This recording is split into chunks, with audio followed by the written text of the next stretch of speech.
හරි අපි එතකොට ඉන්නේ 20යි 21 පේපර් එකේ ව්‍යුහගත රචනා ප්‍රශ්නයක් තියෙනවා රසායන විද්‍යාව. ඒ තමයි මොකද්ද තුන්වෙනි ප්‍රශ්නේ. ව්‍යුහගත රචනා තුන්වෙනි ප්‍රශ්නේ රසායන විද්‍යාව ප්‍රශ්නයක්.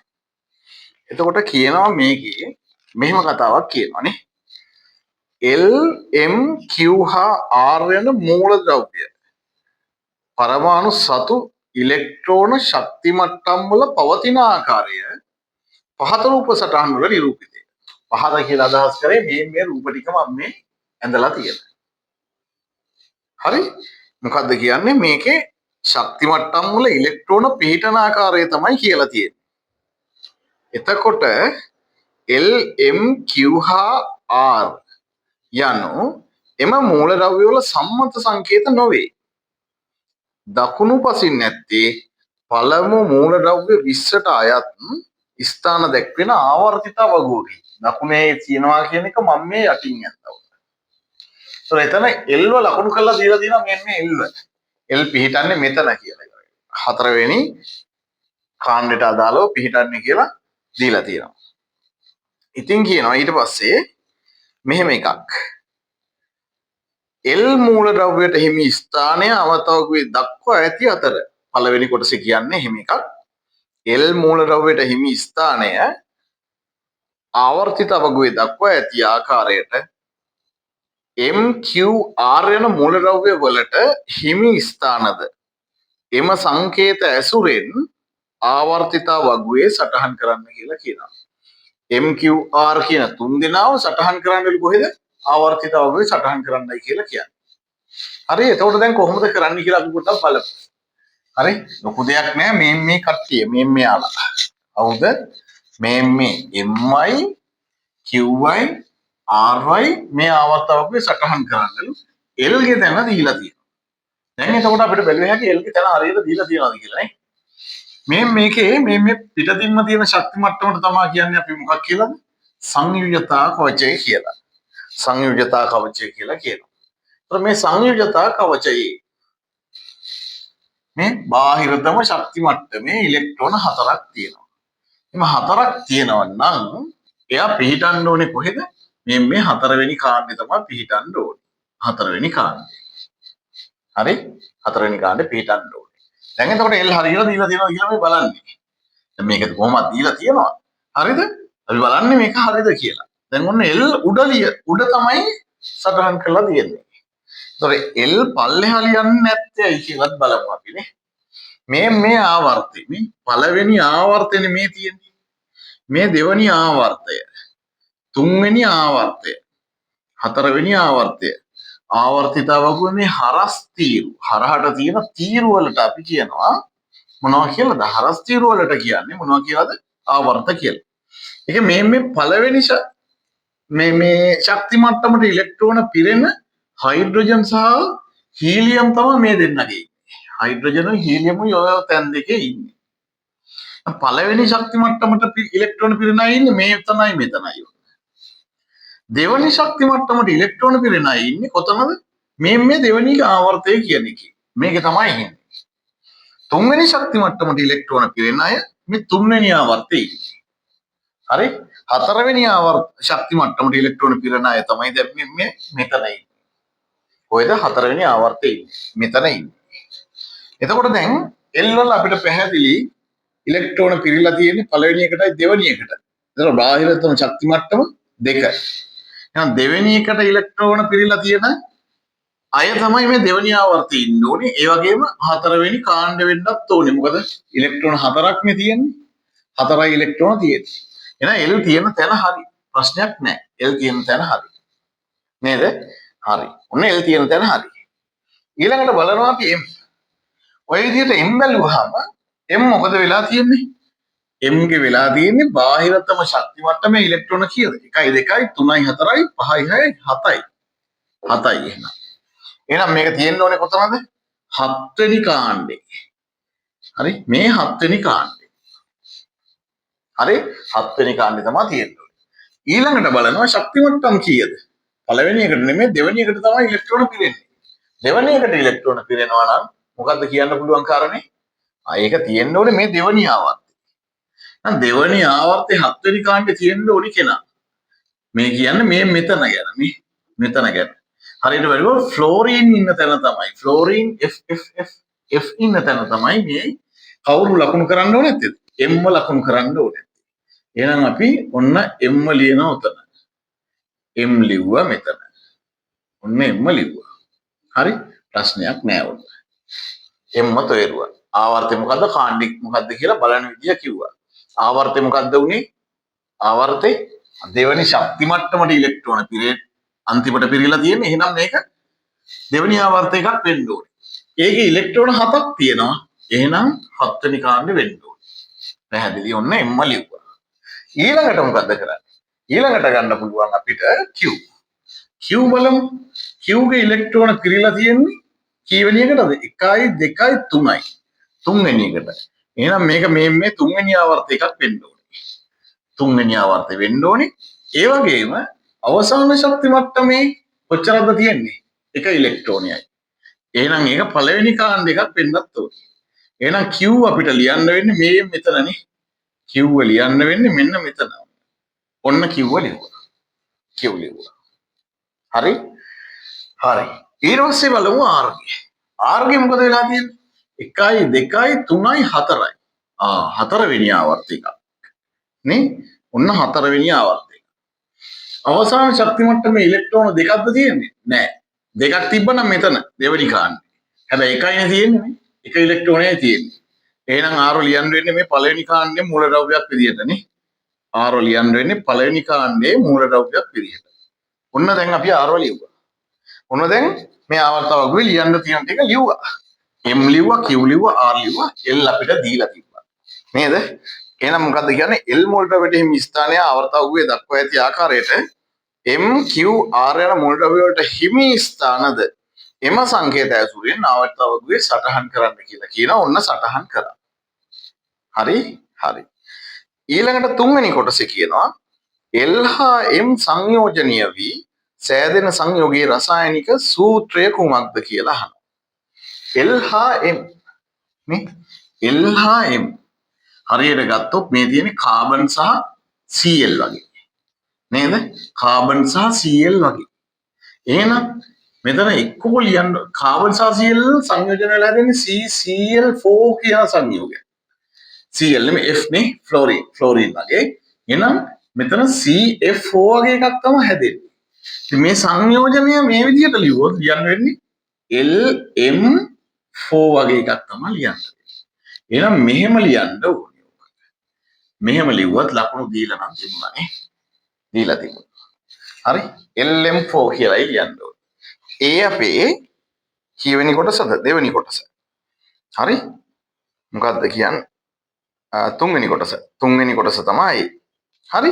ඊළඟට දෙවෙනි කොටසේ තියෙනවා මෙහෙම එකක්. වායු අවස්ථාවේ අනුකාකාරයෙන් පවතින M හි රසායනික සූත්‍රය ලියන්න. M වායුවක් විදිහට ඉන්නේ ෆ්ලෝරින්. එයා ඉන්නේ කොහොමද? F2 විදිහට තමයි ඉන්නේ. මෙහෙම තමයි ඉන්නේ. හරි? එහෙනම් මේක තමයි දෙවෙනි එකට උත්තරේ. මේක තමයි අපේ තුන්වෙනි කොටසට උත්තරේ. තුන්වෙනි කොටසට උත්තරේ ඉස්සෙල්ලා කිව්වේ. හරි. ඊට පස්සේ කියනවා L හා M අතුරෙන් විද්‍යුත් ඍණතාවයෙන් වැඩි මූලද්‍රව්‍ය මොකක්ද කියලා අහනවා. මේ දෙන්නගෙන් විද්‍යුත් ඍණතාවය වැඩි. එකම ආවර්තය තියෙනවා. එකම ආවර්තය තියෙනවා නම් වම් පැත්තේ තියෙන ඒවා විද්‍යුත් ඍණතාවය අඩුයි. දකුණු පැත්තේ තියෙන ඒවා විද්‍යුත් ඍණතාවය වැඩි. එහෙනම් මෙහෙට විද්‍යුත් ඍණතාවය වැඩි වෙන එකයි වෙන්නේ. එහෙනම් M වල තමයි විද්‍යුත් ඍණතාවය වැඩි. එහෙනම් හතරවෙනි එකට උත්තරේ මොකද්ද? M. M තමයි වෙන්නේ. මෙතන මෙයාව M2 කියලා විදියට ලියලා තිබ්බත් ප්‍රශ්නයක් නැහැ. මෙතන මෙයාව කවුරු විදියට ෆ්ලෝරින් විදියට දීලා තිබ්බත් කිසි ප්‍රශ්නයක් නැහැ. එහෙම ගැටලුවක් නැහැ. මෙයා තිබ්බත් හරි මෙහෙම තිබ්බත් හරි. මෙහෙම තිබ්බත් හරි මෙහෙම තිබ්බත් හරි. ගැටලුවක් නැහැ. ඊට පස්සේ කියනවා Q සහ R අතරින් පළමු අයනීකරණ ශක්තිය අඩු මූලද්‍රව්‍ය මොකක්ද කියලා අහනවා. අයනීකරණය කියන්නේම මොකද්ද? වායුමය උදාසීන පරමාණුවකින් අන්තිම ශක්ති මට්ටමේ ඉලෙක්ට්‍රෝනයන් ගලවන්න දෙන්න ඕනේ ශක්තිය. එතකොට මේ Q සහ R නේ මේ ඉලෙක්ට්‍රෝන ගලවන්න ලේසි වෙයිද මේ ඉලෙක්ට්‍රෝන ගලවන්න ලේසි වෙයිද? මේවා සම්බන්ධ වෙලා තියෙන්නේ මේ න්‍යෂ්ටිය. න්‍යෂ්ටිය එක්කලා තියෙන ආකර්ෂණයක් තියෙන්නේ. ඒතර මෙතන දුර වැඩි. ආකර්ෂණය දුර්වලයි. අවසාන ශක්ති මට්ටමේ ඉලෙක්ට්‍රෝනය සහ න්‍යෂ්ටිය අතර ආකර්ෂණය දුර්වලයි. එහෙනම් එතනින් ඉලෙක්ට්‍රෝන ගලවන්න අඩු ශක්තියක් දෙන්න ඕනේ. මේකට සාපේක්ෂව. ඒතර මෙතන ආකර්ෂණී ප්‍රබලයි මෙතෙන්ට වැඩිය. එහෙනම් මෙතනින් ඉලෙක්ට්‍රෝන ගලවන්න වැඩි ශක්තියක් දෙන්න ඕනේ. අපෙන් අහන්නේ මොකද්ද? Q සහ R අතුරින් පළමු අයනීකරණ ශක්තිය අඩු මූල ද්‍රව්‍ය කුමක්ද? අඩු මෙයාගේ. ඇයි? මෙයයි මෙයයි අතර ආකර්ෂණී දුර්වලයි. ආකර්ෂණී දුර්වල හින්දා මොකද්ද කියන්න පුළුවන් කාරණේ අපිට? ආකර්ෂණී දුර්වල හින්දා අඩු ශක්තියක් දෙන්න දුන්නාම ඇති ඒ ඉලෙක්ට්‍රෝනේ ඉවත් කරන්න. එහෙනම් අයනීකරණ ශක්තිය අඩු වෙන්නේ කාගේද? මේකෙදි තමයි අඩු. එතෙන් උත්තරේ R කියලා ලියවෙන්න ඕනේ. එහෙම නැත්නම් පොටෑසියම් කියලා දුන්නත් ප්‍රශ්නයක් නැහැ. එක්ක R නැත්නම් K. හරි. එහෙමයි අහන්නේ. ඔන්න දැන් එතකොට මෙතන මේ වැඩ ටික ඉවරයි අපි. ඊළඟට කියනවා L හා Q සාධන පහත සඳහන් ඔක්සයිඩ වල ආම්ලික භාෂ්මික බව සඳහන් කරන්න. L හා Q සාධන. එතකොට L හදන්නේ LO2 කියලා එකක්. මෙතනින් මම ලියන්නම් LO2 කියලා එකක් හදනවා. ඊට පස්සේ අනිත් එක්කෙනා Q2O. එතකොට ඇත්තටම ගත්තොත් මොනවද මේවා කියලා බලමු අපි. ඔක්සිජන් එක හදන ඔක්සයිඩ්. මේ තියෙන CO2 ගැන කියලානේ. CO2. මේ තියෙන්නේ මොකද්ද? Potassium K2O. මෙහෙම කියලා තමයි තියෙන්නේ. මෙහෙම තියෙන්නේ. එතකොට මෙන්න මෙයා මොකද්ද? මෙයා අලෝහයක්. අලෝහ. මෙයා මොකද්ද? පොටෑසියම්. මෙයා ලෝහයක්. මෙයා ලෝහ. එතකොට අලෝහ ඔක්සයිඩ ආම්ලිකයි. අලෝහ හදන ඔක්සයිඩ ආම්ලිකයි. ලෝහ හදන ඔක්සයිඩ භාෂ්මික ඔක්සයිඩ තමයි වෙන්නේ. CO2 කියන්නේ එතකොට ආම්ලික ඔක්සයිඩයක්. K2O කියන්නේ මොකද්ද? භාෂ්මික ඔක්සයිඩයක්. අලෝහ හදන ඔක්සයිඩ ආම්ලිකයි. ලෝහ හදන ඔක්සයිඩ භාෂ්මිකයි. ඕකයි කතන්දරේ. එතකොට අලෝහ හදන තව ඔක්සයිඩ මොනවද තියෙන්නේ? NO2 වගේ එකක් ගත්තොත්. කොහොම තියෙනවනේ. ඊළඟට SO2 වගේ ගත්තොත්. අලෝහ හදන ඔක්සයිඩ. ලෝහ හදන ඔක්සයිඩ ගත්තොත් sodium oxide, magnesium oxide, calcium oxide මේවා මොනවා වෙනවද? භාෂ්මික ඔක්සයිඩ තමයි වෙන්නේ. එහෙනම් මෙයා LO2 කියන කෙනා ආම්ලික ඔක්සයිඩයක්, Q2O කියන කෙනා භාෂ්මික ඔක්සයිඩයක්. පැහැදිලිනේ? තේරුණා වැඩි. තේරුණා. හරි එහෙනම් Q2O භාෂ්මික ඔක්සයිඩයක් ඈ. ඊළඟට 7 වෙනි කොටස. 7 වෙනි කොටසේ කියනවා Q සහ M සංයෝජන වී සෑදෙන අයනික සංයෝගයේ.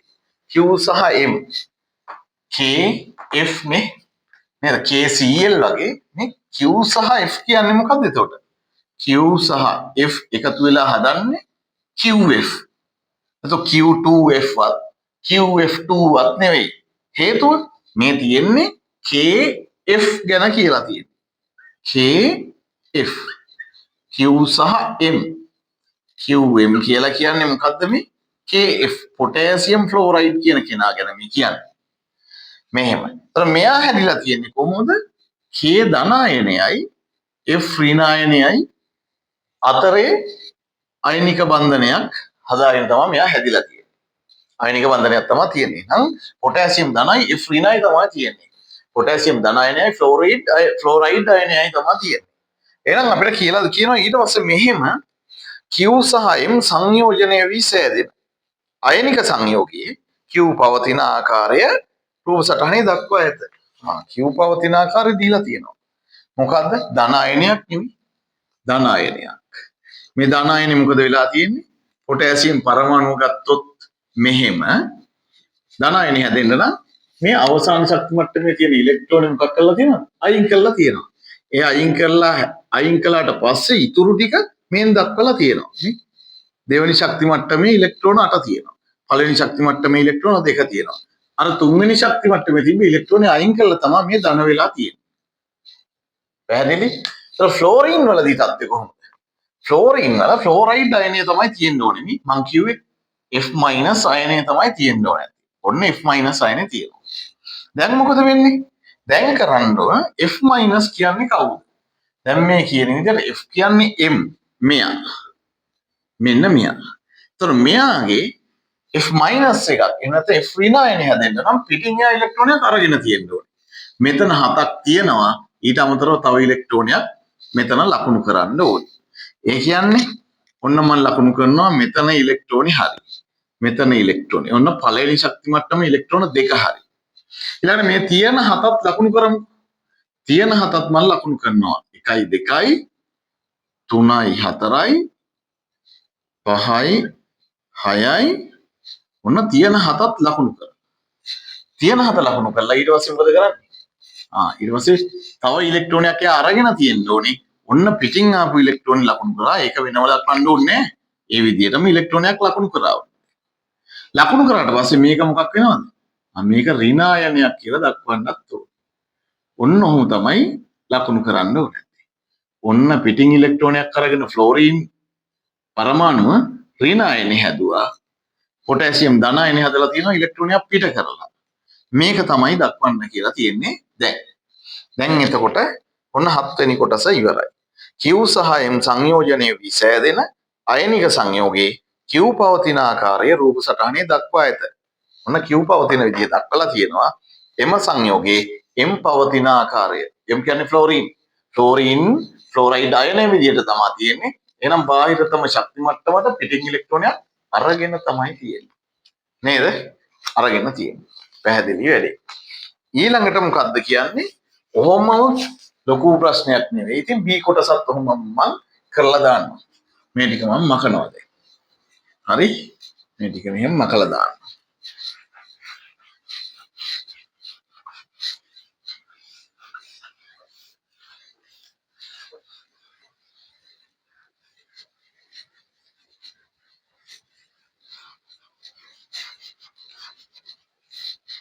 එතකොට මෙතන කියනවා මෙහෙම කතාවක්.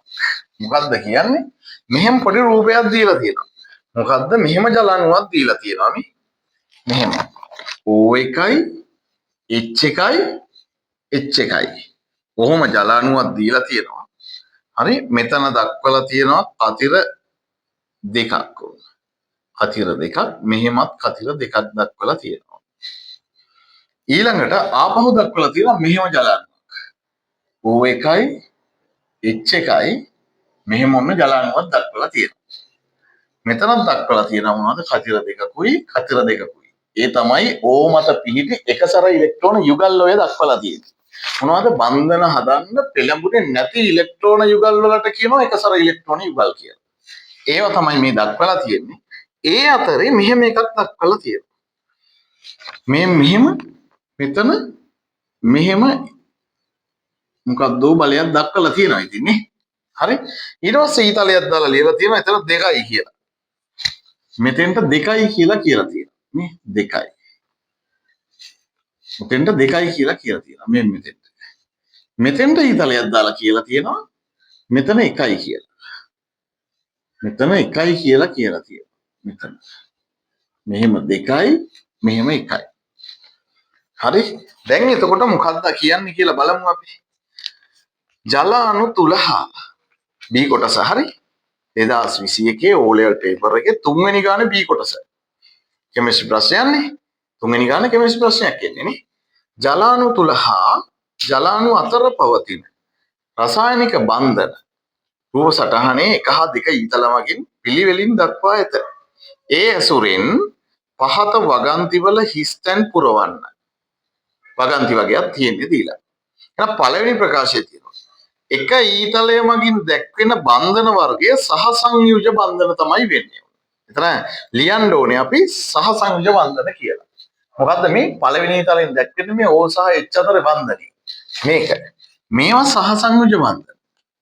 ඒවා කෙලින්ම ඉලෙක්ට්‍රෝන යුගලක් හවුලේ තියාගෙන හයිඩ්‍රජන්ටයි ඔක්සිජන්ටයි දෙන්නටම ඉතියන කියලා තියාගෙන හදපු සහ සංයුජ බන්ධන මේවා.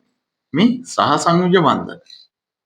මේවා සහසංයුජ බන්ධන. අංක 2කින් දැක්වේ. අංක 1කින් දැක්වෙන්නේ සහසංයුජ බන්ධන.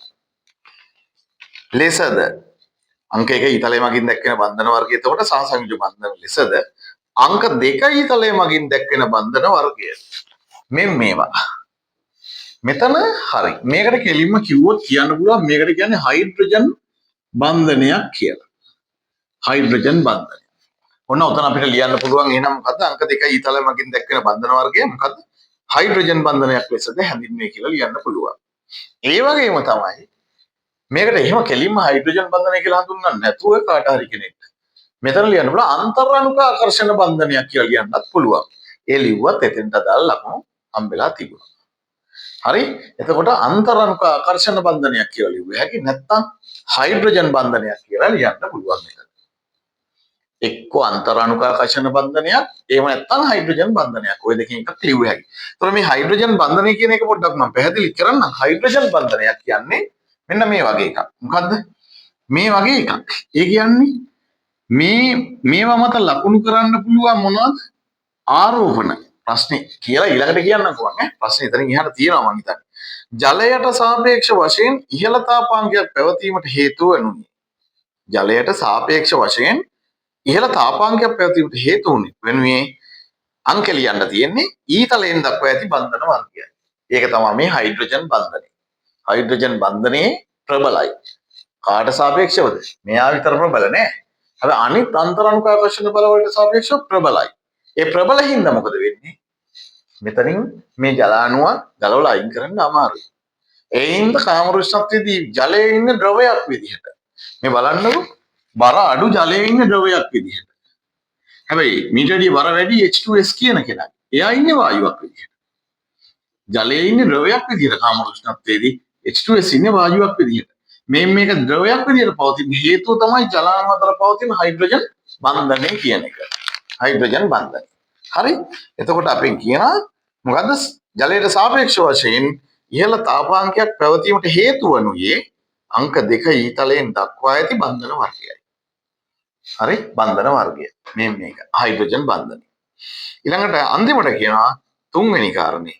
ජලාණු වල තිබෙන හයිඩ්‍රජන් පරමාණු මත මේ පරමාණු මත හරි ඊතා කුඩා හිස්තනක් දීලා ආරෝපණයක් පවතී කියලා කියනවා. හරි එතකොට මේ දෙන්නගෙන් විද්‍යුත් ඍණතාවය වැඩි මේ ඕ මතනේ. එතන තියෙන්නේ ඊතා කුඩා ඍණ ආරෝපණය.